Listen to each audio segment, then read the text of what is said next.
ओम गंग गणपतये नमः। सर्वप्रथम सर्वांना आजच्या गणेश चतुर्थी निमित्त हार्दिक शुभेच्छा।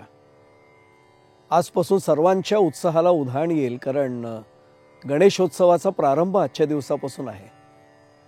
आणि आपल्या सर्वांनाच कल्पना आहे की अगदी लहान मुलांपासून वयोवृद्ध व्यक्तींपर्यंत प्रत्येकाची आवडती देवता म्हणजे गणराज।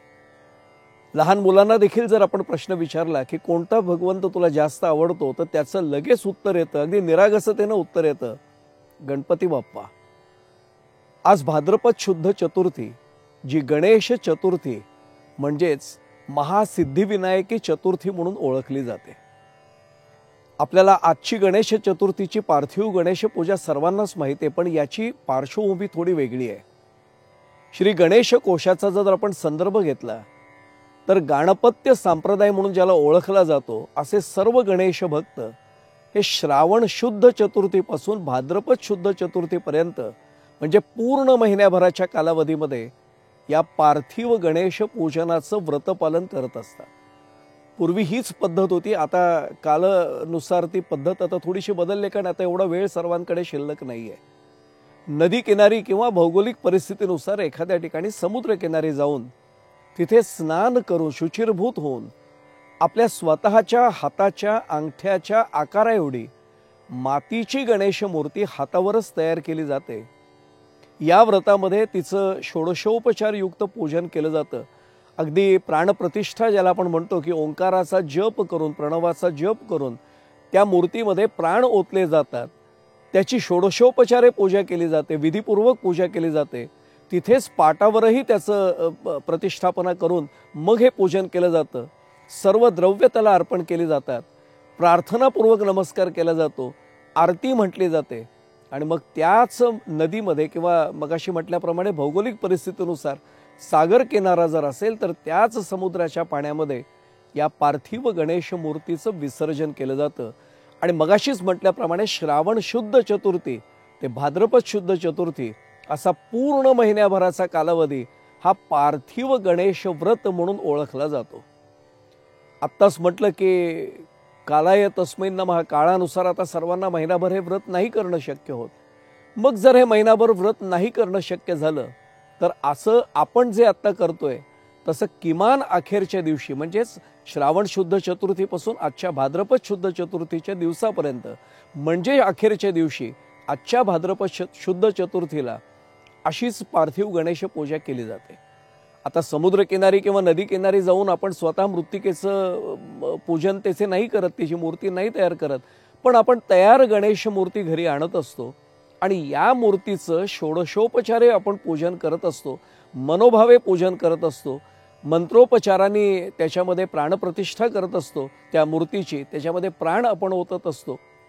आणि मग प्रत्यक्ष गणेश पूजन केल्यानंतर, प्रार्थना मनोभावे केल्यानंतर प्रत्येक कुटुंबाच्या त्या पारिवारिक प्रथेनुसार काही ठिकाणी 1.5 दिवस पूजन केलं जातं, काही ठिकाणी 5 दिवस, काही ठिकाणी गौरीच्या बरोबरच त्याचं विसर्जन, आणि मग काही ठिकाणी 10 दिवस पूर्ण म्हणजे अनंत चतुर्दशीपर्यंत हा प्रत्येक घरामध्ये गणेश पूजनाचा सोहळा, हे पार्थिव गणेश पूजनाचं व्रत हे चालू असतं।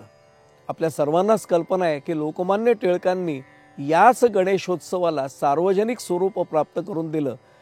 स्वातंत्र्य चळवळीमध्ये या गणेश व्रताने सार्वजनिक स्वरूपामध्ये, सार्वजनिक जीवनामध्ये प्रत्येकाला भक्तिभावाने तर गणेश पूजन शिकवलंच, परंतु देशाच्या स्वातंत्र्यासाठी सर्वांना प्रेरित करण्यासाठी सुद्धा ही गणेश देवता लोकमान्य टिळकांनी आपल्यासाठी समाजामध्ये सार्वजनिक गणेशोत्सवाच्या माध्यमातून प्रतिष्ठापित केली।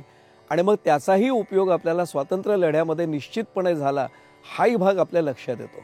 आज अनेक सार्वजनिक गणेशोत्सव मंडळं ही अशा प्रकारे कार्य करत आहेत, अत्यंत आदर्श कार्य करत आहेत की फक्त गणेश पूजन नाही ते करत आहेत, तर त्या माध्यमातून जमा होणारा निधी हा समाजाच्याच कार्यासाठी, मग त्याच्यामध्ये आरोग्य सेवा असेल, त्याच्यामध्ये अन्य काही शैक्षणिक कार्य असेल, अशा स्वरूपाचं कार्य देखील या सार्वजनिक गणेशोत्सव मंडळांच्या माध्यमातून करण्यात येतं। त्यामुळे गणेशांनीच ही प्रेरणा सर्वांना या प्रकारे दिले असं आपल्याला म्हणता येऊ शकतं। गणरायांचे अनेक अवतार आहेत, त्यापैकी एका अवताराचा जन्मोत्सव आपण हा साजरा करतोय। जर आपण पुराणाचा दाखला घेतला तर असं लक्षात येतं की प्रत्यक्ष भगवान महादेवांनी, भगवान श्री शंकरांनी भाद्रपद शुद्ध चतुर्थीला कैलास पर्वतावर अशाच प्रकारे गणेशोत्सव साजरा केला होता, अशी माहिती पुराणांमधून आपल्याला मिळते. हा अवतारच खूप वेगळा आहे. अगदी संक्षिप्त स्वरूपात जर आपण आढावा घेतला तर लक्षात येतं की ब्रह्मदेवांनी दिलेल्या जांभईमधून त्यावेळी सिंदूर नावाचा एक दैत्य जन्माला आला. आधी तो दैत्य नव्हता, त्यांनी स्वतःला ब्रह्मदेवांचा मी मानसपुत्र आहे असं स्वतः ब्रह्मदेवांनाच सांगितलं की मी तुमचाच मानसपुत्र आहे, तुमच्या जांभईमधून माझी निर्मिती झाली. पण पुढे मागे त्याला जे वर प्राप्त झाले त्याचा अहंकार त्याला झाला आणि मग तो अहंकार इतका वाढला की त्याला एक फार मोठा वर असा मिळाला होता की त्यांनी ज्याला कोणाला मिठी मारली असेल, ज्याला आलिंगन दिलं असेल, त्याची सर्व शक्ती, त्याचं सर्व सामर्थ्य संपेल आणि मग तो परास्त होईल, पराभूत होईल, याचाही त्याला अहंकार झाला. आणि नेमका तो बाहेर निघाल्यानंतर देवर्षी नारद मुनींची त्याची गाठभेट होते. देवर्षी नारद मुनी त्याला सांगतात की अरे हा वर तुला मिळालाय, पण तो नक्की आहे की नाही बघ. आधी त्याच्या मनात होतं की देवर्षींनाच आलिंगन द्यावं. देवर्षी अत्यंत विद्वान. देवर्षी म्हटले अरे मीही ब्रह्मदेवांचा मानसपुत्र आहे, तू प्रत्यक्ष याचा प्रयोग का नाही ब्रह्मदेवांवर करून पाहत. आणि नेमकी विनाशकाले विपरीत बुद्धी त्याला सुचते. तो पुन्हा ब्रह्मदेवांपर्यंत येतो, त्यांना आलिंगन देण्याचा प्रयत्न करायला लागतो आणि ब्रह्मदेवांच्या लक्षात येतं की याची मती आता फार भ्रष्ट झालेली आहे. मग त्याला ते वेगळा शाप देतात, त्याला दैत्य योनी तुला प्राप्त होईल असं सांगतात. आणि मग त्यांनी जो हाहाकार माजवला होता त्यानुसार देवदेवतांची सुद्धा पळापळ सगळीकडे सुरू झाली होती. आणि मग याला उपाय म्हणून मग पुढे जो सगळा कथाभाग पुराणामध्ये आलाय, खूप विस्तृत स्वरूपामध्ये मांडलेला आहे, तो हा सगळा गजाननाचा अवतार हा भाद्रपद शुद्ध चतुर्थीला पार्वती मातेच्या उदरी ब्रह्मदेवांनीच प्रत्यक्ष अवतार घेतला, अशा स्वरूपाचा तो भाग पुराणामध्ये आलेला आहे. गणरायांना अनेक नावं आहेत. सुमुख, एकदंत, कपिल, गजकर्णक, लंबोदर, विकट, विघ्ननाशक, विनायक, धूम्रकेतू, गणाध्यक्ष, भालचंद्र, गजानन, गुणेश अशी असंख्य नावं आहेत. अगदी महोत्कट नावाचं देखील एक नाव गणरायांना प्राप्त आहे. पण या प्रत्येक नावाशी एक एक आख्यायिका निगडित आहे, हेही आपल्या लक्षात येतं. आज आपण जो गणेशोत्सव साजरा करतोय आजपासून, हा भाद्रपद शुद्ध चतुर्थीचं जे व्रत आहे, हा भगवान महादेव म्हणजे भगवान शंकर आणि पार्वती देवी जी आदिमाता म्हणून आपल्या सर्वांना सुपरिचित आहे, त्यांचा सुपुत्र म्हणून गणरायांनी हा अवतार या भाद्रपद शुद्ध चतुर्थीला धारण केला होता, अशी आपल्या सर्वांची श्रद्धा आहे. आपल्याला मुद्दामून एक भाग सांगायला हरकत नाही की याच दिवशी एक फार मोठं बंधन सर्वांच्या मनावर घातलं जातं. हे बंधन नेमकं कुठलं आहे की हे बंधन असं आहे की आज चंद्राचं दर्शन घ्यायचं नाहीये. चंद्रमा मनसो जातः हे सर्वांना माहिती आहे. चंद्राचं दर्शन नेमकं आज का नाही घ्यायचं? आपल्याला लक्षात असं येतं की चंद्र ही मनाची देवता मानली जाते. चंद्राच्या असंख्य कला आहेत आणि चंद्राच्या ज्या असंख्य कला ज्या आहेत त्याच्यामध्ये चंद्र लहान मोठा असा पूर्णपणे त्याचे आकार बदलत राहतात आणि नंतर पुन्हा ते कमी होत होत अमावस्येपर्यंत ही अवस्था त्याची बदलत जाते. ही जर अवस्था बदलत असेल तर मनाचाही असाच बदल हा प्रत्येकाला अनुभवावा लागतो. आणि आपण जर मनाचे गुलाम झालो तर आपलं कुठलंच साधनेमध्ये व्यवस्थित मार्गक्रमण होऊ शकत नाही. हा सर्वच संतांच्या लक्षात आलेला भाग होता. आणि म्हणून खरं तर आपल्या सर्वांना त्यामागची कथा माहिती आहे की आज चंद्राचं दर्शन जो घेईल गणेश चतुर्थीला म्हणजे भाद्रपद शुद्ध चतुर्थीला, त्याच्यावर चोरीचा आळ येतो असं सांगितलं जातं. त्याच्या मागची कथा फार वेगळी आहे, पण ती पौराणिक कथा आहे. पण त्याच्या मागे फार मोठं विज्ञान आणि त्यालाही खरं तर मनोविज्ञान जोडलं गेलेलं आहे की मनाच्या अवस्था ज्या बदलत जातात त्या अवस्थांच्या नादी जर आम्ही लागलो, आमच्याही मनाची अवस्था जर अशीच बदलत राहिली तर अडचण अशी निर्माण होते की आमचं कुठलंच मार्गक्रमण आध्यात्मिक क्षेत्रामध्ये नीट होणार नाही.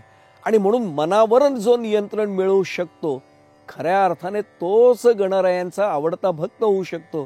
ही त्याच्या मागची फार महत्त्वाची भावना अशी आहे की आज चंद्राचं दर्शन घेऊ नका असं म्हणण्यामागे हा एक फार मोठा संतांचा आणि आपल्या पूर्वजांचा एक हेतू होता की मनाच्या नादी तुम्ही लागू नका, मन ताब्यात मिळवा, म्हणजे आध्यात्मिक प्रगती नीट होऊ शकेल. हा असा एक महत्त्वाचा भाग आहे. आज चतुर्थी आहे, याला आपण गणेश चतुर्थी देखील म्हणतो. खरं तर तुर्यावस्थेपर्यंतच्या सिद्धीची ही गणेश चतुर्थी आहे. याची आपल्याला आज जाणीव या निमित्तानं होत असते. आणि म्हणून आजच्या दिवशी आत्ताच म्हटल्याप्रमाणे चंद्राचं दर्शन घेऊ नये म्हणजे मनाच्या अधीन आपण होऊ नये, मनाच्या स्वाधीन आपण होऊ नये. असं जर आपल्याला आज निर्णय करता आला, असा निश्चय जर आपल्याला करता आला, तर यामागचा गूढ अर्थ आम्हाला लक्षात येईल. आणि हा गूढ अर्थ लक्षात आला की मग गणरायांची कृपा होण्याला फारसा वेळ राहणार नाही. आणि आपल्या सर्वांना कल्पना आहे गणराज ही बुद्धीचीच देवता आहे. आम्ही जर मनावर नियंत्रण मिळवू शकलो तर मनाच्या नादाप्रमाणे आम्ही भटकत जाणार नाही आणि मनावर देखील बुद्धीचं नियंत्रण होईल. मन हे नेहमी संकल्प विकल्प अशा आंदोलनामध्ये राहतं आणि बुद्धी मात्र निश्चयात्मिका बुद्धी जर आम्ही ठेवली तर गणरायांची कृपा आम्हाला निश्चित होईल. आजच्या गणरायांच्या या चतुर्थीच्या निमित्ताने आपण गणरायांनाच प्रार्थना करूया की आमच्या मनावर आमचा ताबा कसा मिळेल याची कृपा आमच्यावर करा, म्हणजे खरी गणेश चतुर्थी आज साजरी होईल असं म्हणता येईल. या निमित्ताने पुन्हा एकदा सर्वांना हार्दिक शुभेच्छा. मंगलमूर्ती मोरया. ओम गंग गणपतये नमः.